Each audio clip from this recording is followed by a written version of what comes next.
Up to this point, it's match point here for Blacklist International. Going to be looking to basically secure the series in a sweep. And I would love to see RRQ AKIRA take this one, take this game, extend the series, because that's what we want to see, right? Now also, they swap sides here, and Trex, already the first phase is done, and just like that, they're going to secure themselves the Benedetta for Edward. Yeah, and that is, we saw how well he does on the Benedetta, and it's just something scary. Every time I see Blacklist lock that in for Edward, I'm just thinking, how do you even deal with that? The man is a monster. He's just everywhere. So once again, with him securing that pick, it's not going to be easy for them to bully Venus unless they can do it early on in the game. So RRQ AKIRA need to find a way to do that. What can they pick possibly to try to secure some early game advantage? I don't know. I guess pick heroes that have a really quick hero power. I think they had a really good idea with picking up something like the Lilia for that mid lane to try and control that mid rotation. But as you can see here on your screen, RRQ AKIRA, they secured the Lapu Lapu as well as the Claude for themselves. Now, my question is, the Lapu Lapu and the Benedetta, if they go in the same lane, how is that going to pan out, right? Because the Lapu Lapu does have some form of anti-CC, but so does the Benedetta. I mean, it's just, technically it's just messy. Like, it looks like your favorite anime out there, right? It's, it's a lot of flashiness and jumping and dashes. So that's pretty much what you're going to see, right? Nobody ever gets hurt. Nobody ever gets hurt. It just looks really cool. And as that transitions into the game, it's pretty much, what do they do for those team fights? Now, one of the great things about Benedetta is the split push pressure, right? But Lapu Lapu, if he can even get an early kill with that Festival of Blood, he gets really beefy. A lot of the times, Lapu Lapu, you see him going 1 versus 2 and 3, but hold on again. Blacklist International taking out the Estes again.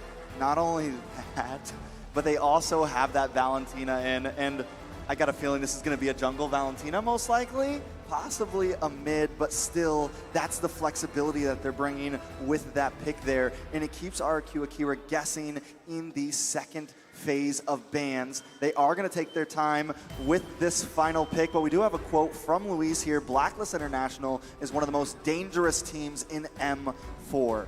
But we believe in ourselves and optimistic that we can do well. Hopefully they can do well in this third game because they were correct about the first part there. Blacklist International is definitely strong in taking them through the ringer here. And we'll see if they can actually pull off a reverse sweep like we saw yesterday in the second match. But now we can see here, oh, okay, the Cho being picked up here from RRQ AKIRA. And this is quite good, right? Because the Cho can go into the backline, try and punish Estes in that backline. And so that is definitely something that they can go for coming into the second phase, though. RRQ AKIRA with the first ban. So, I mean, that's the thing, right? With Valentino locked in here from Blacklist International, which ultimate do you want to take? Right now, it's just the way of the dragon for the most part, right? So, RRQ AKIRA, knowing this, they're going to have to be careful in their last two choices after this second phase is done. But still, going back to the point when we saw Estes pop up in the first game, you've got to be able to work around that sustain. You need to have an answer for that, because what we've seen so far, the trend through this series also with Blacklist International is if they don't want to fight you, they just disengage, right? And that's something that works so well for these first three heroes that they have here. So RRQ AKIRA locking in this Cho is a great option to pick your fights. That's literally what you want to do. Now, what we've seen so far up to this point is some great Cho gameplay and some, you know, not so great Cho gameplay, where like they'll try to get the combination off, the flicker, the way of the dragon, but then they're out-positioned. And once that's gone, once you're taken out of the picture, you know, you're down one member and you lose a lot of that utility. So I really liked the Barat's ban here. I feel like they're thinking a bit ahead. I was expecting a Fredorin ban after this to really make sure that Blacklist can't secure that super beefy lineup here, right? Now, speaking of the not so great kicks from a Cho, right? If Oheb can secure something again, like, I mean, of course the carry's gone now, but the Beatrix still up, still plenty of options for him. They're gonna need to worry about him because every time Luis goes in with this Cho, he's gonna get melted down. So he's either gonna need to use that aggressiveness early on to focus down onto Venus and try to make plays happen, because if it goes too long once again, it's gonna be far too late to turn it. I agree with you. And now the last ban coming in from Farsa. from Blacklist is going to be that Farsa. And now RRQ Akira, they have the first pick. It's interesting because I'm also reading the comments of the live chat, right? And a lot of people have actually mentioned that a great way to counter Blacklist is more AoE damage. So perhaps we might see that coming in from RRQ Akira. And we kind of get that from the Xavier, right? It's scary because it's very easy to counter because of how immobile Xavier is as a hero. But if the Xavier has a good time in the laning phase, is able to get those core items for that damage, the spammability of the ultimate to be able to, 1, deal the burst damage, and to 2, open up vision on the map is going to be huge for them. I like that you pointed out there, right? Because I know there's a lot of highly ranked people watching the M series here. Oh yeah, the best. And all best. the pros. And that's the thing though, right? Yes, AoE is a great thing, but if it's just healed back up and you pretty much used all your AoE, then they have two. Then well, if you have, yeah, you have the Xavier, but also like you still need to be able to follow up on that when it's healed back up. And now something we haven't seen often up to this point is this combination that we saw so much of in previous even MPL regions, the Valentina Faramis combination. Not only that, but the Valentina does get rotated there over into the jungle, but RRQ Akira was quick. They already knew what they wanted to pick as their jungle. They didn't waste any time. They picked up the Basha. Now, we haven't seen that many great things from the Basha so far, and with this being game point, the question is, will it succeed? Now, RRQ Akira has their backs against the wall right now. This is match point for Blacklist. They're going to need to pull a lot of tricks out of a lot of hats right now if they want to succeed in this, and it's definitely not going to be easy. The question on everyone's mind in the stands, in the live chat, is definitely if they can do it. The RQ fans want to help them out here, but I just don't know if they're going to be able to make it. So now, as we go into the land of Dawn, Blacklist trying to secure match point against RRQ Akira. RRQ Akira trying to defend and maybe take this to a game 4 or 5. Eterna, can they do it? That's the question. The odds are stacked against them this time. And even looking at the drafts, Blacklist have drafted themselves in a way that they are so sustainable, right? They have the AoE healing coming in from Oh My Venus, as well as, wait a second here, Sagan gonna get caught really low. And this is scary, right? Because we need the Xavier to be able to scale with the Clock of Destiny and the Lightning Truncheon as well. And if that doesn't happen, I'm doubting if RRQ Akira have enough damage to penetrate through the healing coming in from Oh My Venus, as well as that extra HP from the Faramis. Yeah, already Blacklist being very aggressive. And it's almost surprising because you see the Estes and you expect there not to be too much, but they're just so good. They have so much faith in Oh My Venus that they're willing to just push forward and get as much damage in that mid lane as possible. Now, Edward and Takashi also having this faded anime battle, as Naisu predicted. Definitely very entertaining, but possible action up in the top side. Naisu, how do you feel about that matchup? Well, overall, I mean, it's really, I don't expect anyone to go down before that first turtle anyway, but I mean, we didn't even get a chance to talk about the Baksha pick, right, that much, because King rolling with this option here. Rolling. Literally, pun intended. The thing is we haven't seen Baksha too much, but it's still a great utility tank jungler here. But already, you know, Luis doesn't have that Way of the Dragon, but should be able to get out just fine. And that's the thing, right? It's Wise that is going to be playing that Valentina like we saw here. And now you have that option, that dynamic. What ultimates do we take? How do we use it? Turtle coming up here in just a couple seconds. Let's see how this all plays out here. We'll see exactly how this pans out. Remember, RRQ Brazil, they need Sagan to get that level 4, which he hasn't, but Takashi here already. Oh, they're gonna crash down on Wise. They already get the Cult Altar out here, but it's a first blood for Takashi. Able to secure himself the first one. Now Edward gonna be the focus. Has to get back to the turret. And this could be the first turtle going in the hands of RRQ Akira. Oh My Venus there, trying to get some vision available, but look at the burst! Takashi comes in, able to grab another. A very, very nice start for RRQ Brazil. I was a little bit worried, but it seems like they have come online at 2 minutes and 40 seconds. If they can hold this together, then maybe they could take this to a possible win. But remember, they started last game strong. Now, with some of these items, how are you feeling about it, Eterna? Nothing just too fancy just yet. We're not at that point where anyone has built that first item, but you can see that the Boxia is going to have a huge impact in that early game, right? He's going towards a lot of items that are going to be able to make him more sustainable in his team fights. But talking about team fights, Luis goes in. Luis able to take down Oh My Venus, and now they're going to be focusing on Haji here. He's trying to get out, had to use that Purify as well. Purifies out of it and lives to fight another day. So right there with the Basha, we're already starting to see with that Tortoise Poisons, with that ultimate, I love the name of that ultimate, by the way. It's a way to kind of counter the Estes because of that constant DPS damage over time without relying on the CC that they try to do in game one. So once again, RRQ Brazil finding answers elsewhere on the map. Another big difference now with this game and last game is they had a bit of a lead in aggression early on, but they didn't have much of a gold lead. This time, Brazil not only leading in kills and map control, but also holding a decent gold lead in the game. Another thing about the Boxia is that he's so mobile, right? He can go on every point of the map really quickly, and that's why we're seeing that they're leading in that rotation. And right now you can see even him, he's trying to penetrate into the jungle of Blacklist, trying to pressure out Wise here, who is kind of falling far behind here. Wise still level 6 as compared to King, who is level 7. I mean, he's doing a great job, right? King knows the lead that he has, knows the mobility advantage that he has as well, and he's playing around that. That's exactly what RRQ Akira needs to do here. This is the refined version, or at least playstyle that they went with, and that they're executing really well. Could it convert into another objective take for them, but you can already see Blacklist International trying to get in position here for this second turtle of the game. And now it's going to be pulled out. Still, there's King. I was waiting for him to roll up here. Finds Haji, forces him back. Takashi quite low. Bravest fighter in. Luis, though, with the way of the dragon. Oh My Venus has to pop the heal. Able to survive a little bit longer, but it's going to be the turtle secured for Gusta Lagusta. And in the mid lane, still going at it, looking for Haji. Oh. Sagan falls, but he gets punished as well. 2 down for Blacklist International. That is a good trade, though.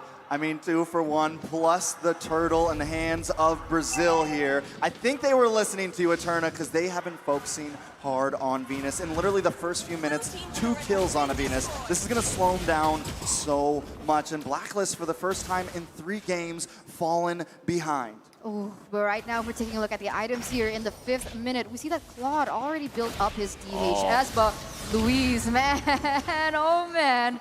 As aggressive as he can be at the moment, and you just saw Oheb secure that BOD. So DHS versus BOD, it seems like Oheb has actually reached that power spike a little bit earlier, since of course Gusta Lagusta is still waiting on that golden staff, which means when they go in for 5v5, Blacklist might have the better upper hand if they play the team fight a little bit better and try shut down Luis from taking out Oh My Venus in the backline. Yeah, I think this is the first time we've really seen Luis feel comfortable while playing along with Takashi, right? At least in the knockout stage. Both of them just having fun with this. Not only that, another big thing to point out, that gold lane tower is gone. And this is exactly what Gusta Lagusta wants. The only downfall, the only worry I have on my mind for Brazil right now is once again, no kills on Oheb. And I'm pretty sure he's already got that bod locked in. He's got the boots locked in. He's going to start dealing some damage if he gets involved into these fights, which will look at him already into the mid lane.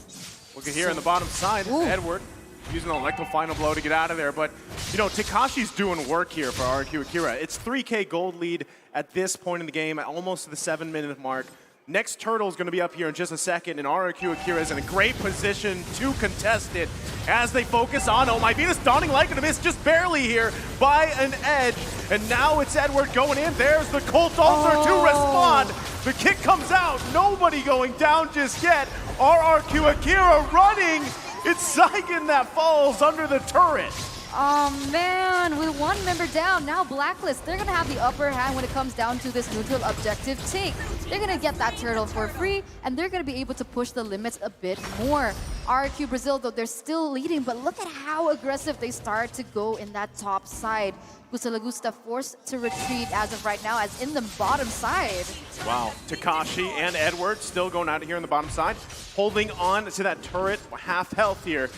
The enemy battle continues. Takashi looking to get in position, just going to focus on the turret. Can't get it though as the last minion goes down there, so still a back and forth. But Blacklist International lessening the gold lead from RRQ Akira.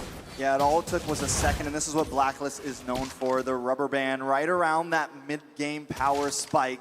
Now it seems like the sustainability is coming in check. I mean, you have the Estes, plus you have this Fermis, and as we saw earlier, RRQ Brazil brought out all the guns. They brought out everything they could in that mid-lane skirmish and just didn't put a dent into Blacklist. I'm wondering if it has anything to do with these items. I mean, to be honest, RRQ Brazil, they really need this Claude to start popping off, because if we take a look at that gold gap, it's quite evident, right? He is trying to get that cross corrosion scythe with the Swift crossbow, but I'm wondering if it's gonna pop up fast enough and if the damage is going to be enough, because once again, I'm still doubting. I mean, I'm still very concerned of how sustainable Blacklist is going to be, especially now that we see that RRQ Brazil, they haven't had any chance to pick up an anti-regen item.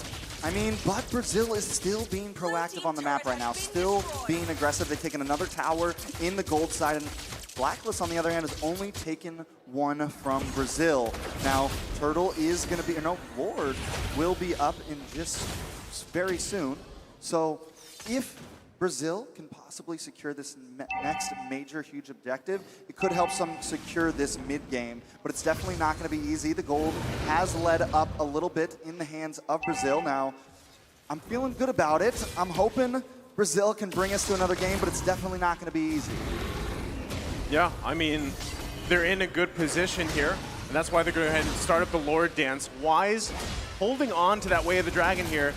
I don't think anyone's going to commit just yet here, but on the bottom side, it looks like Oheb was going to be the focus, but already, look at that. The damage is there. Gusa Lagusa going to have to go back here, and still, it's a little bit of a dicey situation for RRQ Akira, and at this point, they have been putting pressure around the map, opening it up for themselves, but I don't think they're still in a comfortable position to actually fight this Lord just off the bat. They've got to still handle the sustain coming out. Yes, you have the boxer, you have the passive for you, but it's going to be up to Luis here as he goes in with a conceal, looking for the bottom side. Can't get Haji, though. They are chunked quite low.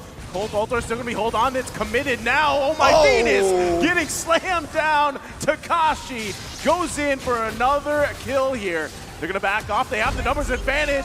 Edward taking out Luis, though. Haji still up as well. RRQ Akira. Do they press the situation? It's a one-for-one trade here. It's going to be dicey. King, though, trying to decide if they want to go for it. Gusa Lagusa opens up his ultimate here as Oheb. Nice pickup there from Gusa Lagusa. Able to grab the kill, but is it still? That's the question. Wise is still there. This is not a green light just yet to start at the Lord, but Wise getting focused up by Takashi again. 1 versus 4 here in the bush. Gonna get dragged back a little bit. Takashi can't survive that as Haji grabs the kill. Killing spree. Meanwhile, RRQ Akira still working on the Lord here. Dawning Light comes out. Wise quite low. Took the bravest fighter. Now Edward trying to get some vision, an angle if he can. Gusa Lagusa, though, gonna push him back here. Still the fight for the Lord. Edward goes down. Cold Altar comes out. It's Wise with the Lord again. How does he do it? But RRQ Akira gonna push them back. Everybody quite low. Saigon with a huge Mystic Field.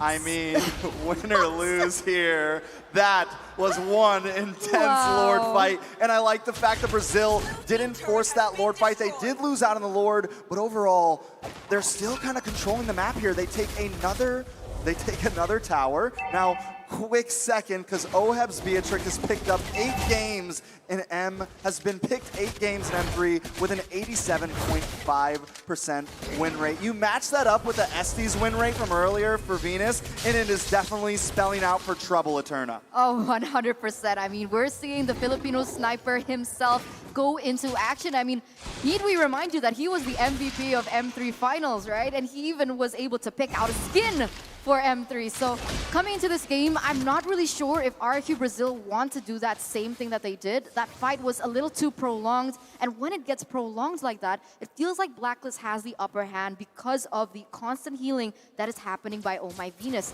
Take him out, great, but you have to go in, try burst him down. But Haji, he goes into the front line, deals a little bit of damage, but this is all allowing Blacklist to push that tempo as well as to zone away the members of RRQ Brazil. Well, they're still going to be working on this tier 2 here. They might just be able to get it cleanly as they do. Dawning Light comes out. No one going to go down, though, but Map advantage is what Blacklist International wants here. Takashi going again. There's the Blessing of the Moon, guys. They find Oheb, and now it's Oh My Venus on the focus here. Haji going to be in a bad position. Dawning Light comes out. It's another that falls. Luis with a massive Way of the Dragon, finding Wise, and it's Edward in trouble now. RRQ AKIRA marching down the mid lane, totally taking out Blacklist International. That is insane, and they want to keep going. Takashi with that dive forward, taking care of these towers, pushing forward. Are we going to see a game 4? Brazil trying. Brazil going to push in. Haji holding on for dear life here. They've got the minion waves. It's only a couple seconds, and RRQ AKIRA is going to do it. They extend the series as they take game number 3. RRQ AKIRA coming back, rising from the ashes, and proving that the L is not for lose, but it is for learn. So we're going to see... Well, that's it. I mean, that was a huge Cho play, right? Yeah. He was able to get Wise off the board and take all the members from Blacklist down one by one. And this is what I mentioned, right? If they go in with the burst damage that they have in their kit, they're going to be able to win out in those team fights. They did that perfectly. They did not try and prolong the fight. They didn't play towards the tempo that Blacklist brought onto them. And here it is, 1-2. Still match point, but now RRQ Brazil, they have a chance for the reverse sweep. And taking a look at this winning moment, look at them. They are hyped. They are ready. Takashi takes the challenge versus Agent Zero. RRQ AKIRA takes game 3, and I just love that. You know, when a team is that behind, up against the wall, and they get a win like this, it's definitely one of those hype moments. I was standing here excited for them. I mean, they got the crowd dance buff right there, as you see, right? But that's the thing. Again, Takashi, massive game here on that Lapu Lapu. I guess we found out who wins this season of the anime battle, right? But still, I gotta say that it was a team effort, obviously. And even with Luis on that Cho pick, this was now a game where, hey, you know what? That's a pretty good game for Cho, right? From what we're seeing here. So I still think that, again, it's match point, like you mentioned, Eterno, right? Blacklist International, 1 game away here. But this is life. This is lifeblood for RRQ AKIRA. All the fans out there, even from, we know how much Brazil is rallying there. And this is a good step because, hey, what did we see yesterday, right? It was a possible reverse sweep, and this is the first step towards that. And hopefully, we see more of that refinement coming out from RRQ AKIRA for game number 4 ahead of us.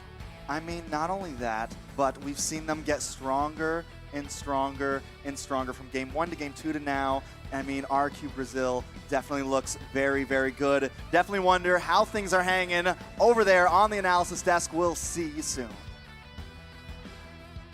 Welcome back, ladies and gentlemen. And back in the analyst stands, Takashi Astro Thunder strikes in the 3rd game. So it's going to be a 2-1 series. Let's talk about the drafts here. Leo, Lafell, and Goni back in the analyst stand. I think it's safe to say that RRQ AKIRA just, as a baseline, had an awesome draft. I love it. I absolutely love it. This is the kind of draft that we were looking for. Like, okay, countering the S's, we've tried, okay, them clumping up together. I mean, there's this one hero that just like makes it so that 50% of the HP healing is gone. And that's the Bakshan King. Yeah. And not just that, if they want to clump up, if they do get away from the Tortoise Poisons, there's this one hero that's just so easily capable of diving into the back line. Dude, I just feel like the more I see the matches here in M4 World Championship, I'm falling more and more in love with Lapu Lapu, man, because the glue is great and all, but something about Lapu Lapu that just strikes fear into people from the back lines. We have to acknowledge Astro Thunder, right? And it's known that I've rapped for Blacklist multiple times, but we have to sing. We have to sing for Tekash, right? It seems like the Lapalit. I mean, in general, like the the XP Lebanese laners in this current distant. patch are just outstanding. And Takashi, in particular, in the 3rd game, he is outstanding. He knows what his roles are, and he knows targeting, prioritizing the right targets, timing as well. And in a bit, we are going to enter the item builds, but any final thoughts before we do? Okay, you talked about him knowing what to do. I still remember the fact that the Benetta he knows where the Benetta is going to dash. Like, you're going here. I know exactly I'ma going to stun here. you right there. I'm going to stun you right now. That was amazing. That was a trademark Astro Thunder moment. I think in the year that RRQ AKIRA has dominated their region, they've watched so many games, and they know that it was going to come to this eventually. Again, this is fate, that they can get their vengeance, their comeuppance against Blacklist, and this is a statement game. After losing 2 games straight, they get 1, and then they're still here. I guess let's talk about Boxia pick, all right? I mean, King with the Boxia, 316, building tank as well. Perhaps you got any insight from that, Lafel? My insight here is looking at King as well as Saigon, they're kind of doing what they were supposed to do when they have the Atlas, when they have the Lolita, because the Lolita as well as the Atlas provides a lot of AoE control, but it doesn't really matter because of the Purify. So having someone like a Xavier that's able to spam it out, especially once the Enchanted Talisman is there, keep spamming all of those lockdowns, making it so that they have enough crowd control. So it's no longer on to Luis and King. He didn't even build the Dominance Ice. That's just how strong the Boxia is. Later in the stage of the game, he could build it if he wanted to. But because of the passive coming in from Boxia, it's really not needed. True, and with confidence as well. Let's take a look at the post stats for Brazilian members taking the categories here. Gusta La Gusta, what do you got? I really think we have to start respecting Gusta La Gusta's Claude, and maybe, speaking for Blacklist here, make him uncomfortable. Take away the Claude from this young man from Brazil. Also, I have to give some credits to Saigon, the way he used this Savior, which I, again, have so many times on record said, wait for that Savior, wait for him to get the items. He didn't wait for any items. They ended the game at 13. Yeah, and again, I gotta say, I like the way that they're adapting it. It's like, yeah, we don't really need him for the damage. It really is just to make sure that he has the crowd control, he has the lockdown. So I like the way that they're really manipulating their own draft in saying, we need crowd control. And Luis is like, I don't have to be the only one doing it, right? I mean, like, Saigon could just pitch in, so I love that. I love the adaptation. And again, we want longer games. We want 5-game series, don't we? We do, and it was a dominating performance from the Brazilians. 14-5 was the total kills. And my God, I can't wait for Game 4. But ladies and gentlemen, back again. Let's talk about now Blacklist International. They lost the 3rd game. I'm sure they have the mentality to come back at Game 4. Not just the mentality, but also the draft. This was another signature Blacklist draft, right? Every single player was playing a hero that they were well known for, but there may have been a few gaps in their draft that was just exploited by RRQ AKIRA. Coach Cabral really, again, learning every game and every draft. It's a very, very interesting match. So let's take a look at the MVP for Game 3. It is going to be Takashi on that Lapu Lapu fell 6-1-4. Oh, not 6-1-9. The Astro Thunder, man. Again, he clashes over and over again. And the thing is, he doesn't shy away from a fight. I kind of feel like this is the best way to use the Lapu Lapu. Oh, yeah. You think it's not a good fight to take? Nah, it's all good because looking at the items as well, the moment he has the Bloodless Axe, he can just go in. And even if he does die, I mean, he did die once in the game, it would take like, what, 4 members of Blacklist to make that happen? Investing so much onto Takashi, giving so much space for everyone else. I mean, come on. This is MVP material. So let's take a look again. The heat map for Takashi, building that hybrid build. Hunter Strike, Bloodlust for that attack, but also building Oracle and Dominance for extra security. Let's take a look at the rotation for the first 5 minutes by Takashi. In the first 5 seconds, you see him making his way straight for, again, his lane. He knows that he can win that matchup against the Benedetta, which at worst would be a non-starter, right? You just won't see each other given the amount of dashes you both have as XP laners. But you also see how much pressure he put into cutting. He made sure that if he left his lane, if he was going to help the other members of RRQ AKIRA, he would have already did his job as the XP laner. And then from there, it was Edward who was responding.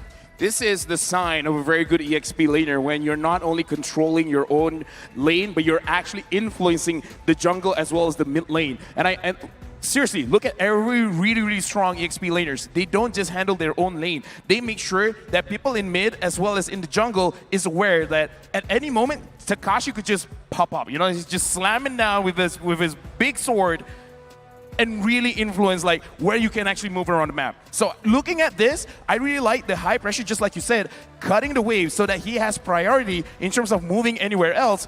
So kind of like limiting the amount of space that Blacklist International really has. So let's take a look at the highlights here. What did he do in particular? Helping out Turtles, rotation. His timing is impeccable. Everything. Takashi did everything. Takashi's You see, everything? Yeah, if he needs to kill someone, he will. If he needs to, again, cut to the Cover. back line, make that engagement for Blacklist International awkward, he will.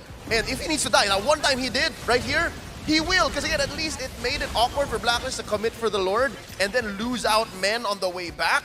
This is just Takashi's game. I want to see some kind of edit with Lapu Lapu. It's like, raise your hand in the air if you really don't care. Because every single time he jumps, it's like, it might be a bad idea, but I don't care. I will let God decide I live or die. And Yeah. that is what I see throughout the game. It could be calculated, but in my own hit canon, I want it to be like, I'm just trying out. And I'm going to let the hero speak for itself. Suggestion for this montage, background music, Travis